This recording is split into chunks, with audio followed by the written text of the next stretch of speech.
game that doesn't just happen overnight for you. It's a long, drawn-out process to become good at fishing. We've still got a lot to learn. So that's something to strive for, to get better at, and fishermen love catching fish. It's probably the be-all and end-all. I dreamed about being a fisherman when I was asleep in my bed as a young boy.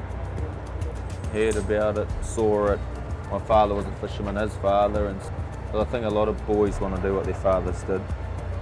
So I'm very lucky to be doing something that I love, you know. You know, being out there catching your fish and doing it the very best you can without having any effect on the environment, because it is a real issue now. The way I feel about these black birds is why we need to preserve them is because how rare and special they are to us.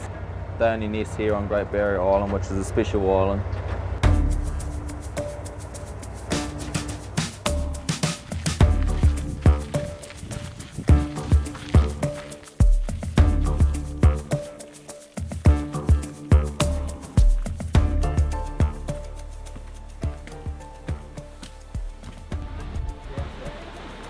This site right at the summit is the best habitat.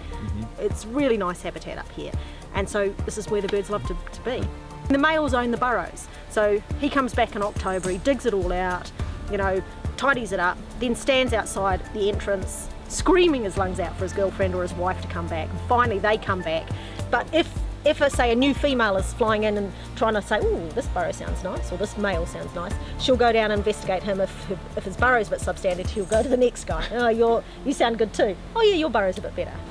Then they go away for what we call honeymoon period. So it's about 2 weeks where they feed up large, get really good food.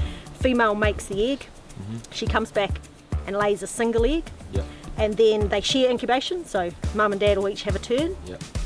Then the chick hatches about that first week of February. The chick's guarded for about the first 7 days because they're pretty little, but after that they're left on their own. When you put your hand in, of course you're not going to see anything, you're feeling around and the bird will basically chomp your finger, and then just slowly walk them out. Okay? Sounds really easy, and it usually is. Oh, he is very fluffy. You feel his belly, see how fat it is and full it is? Water balloon we call them, because parents just fill them up with squid and fish. Most of the food is squid, so they feed at night bioluminescent squid, so it comes to the surface and they're feeding on the surface. These guys, we put on dive depth devices for the first time this year. It was really exciting, got some amazing new data. So the deepest record we've got on diving is only to 16 metres. They're pretty bulky birds, very bulky wings and bodies, and most of their foraging is under a metre, so they do lots and lots and lots of dabble diving and little stuff on the surface, and then every now and then they'll do 5 metres, 7 metres, or like this one, just 16 metres, and those dives take about 30-35 seconds long, so it takes them a little while to get down, a little bit of prey following, what looks like prey following behaviour, and then straight back up. On occasion they are feeding in the daytime, particularly some of the dabble stuff, so you know they might be foraging behind a boat, or you know recreational fishes, or just stuff that's on the surface. They do feed a lot in conjunction with cetaceans, so dolphins and whales. They feed a lot of the scraps that comes out of the mouths of those sort of animals.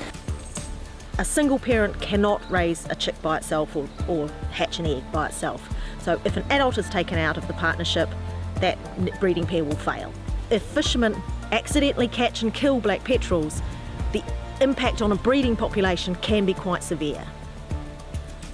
When the birds come back from sea foraging to come back and feed their chicks, they circle around, identify their launch rock or their tree or their hill shape in the dark, and then just collapse their wings and crash back down to the ground, so all the way through the trees, and then land plop on the ground, usually 1 or 2 metres away from their entrance of their burrows. Amazing, absolutely magic, absolute magic. When these chicks fledge, they pretty much head straight to South America and spend their junior years over there. They walk up the path. Some of them try and take off from here, but the others climb up, and you can see where they've made the grooves in the rocks, and they put their wings out and use their feet and their bills and brace their wings up and walk up with their wings out. Really? It looks incredible, and they sit up here, get sorted, and then take off.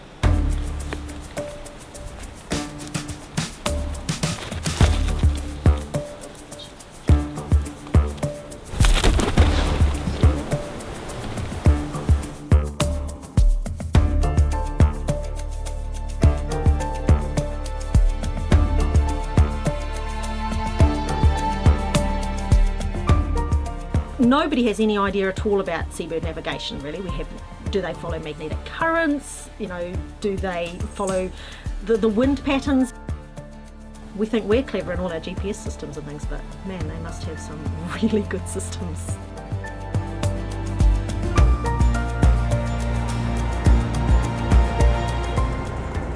What's in my mind when I'm setting the gear, I'm thinking to mitigate, to put the heavy weights on, to adjust the toy line for the weather conditions, to slow the boat down. It's all about just being aware. So I'm basically thinking, I hope the crew are doing their job. Yeah. The way I feel about these blackbirds is why we need to preserve them is because the future, really, yeah. Generations to come, your grandchildren, my children, and their children. Let's not be lazy and do it, yeah.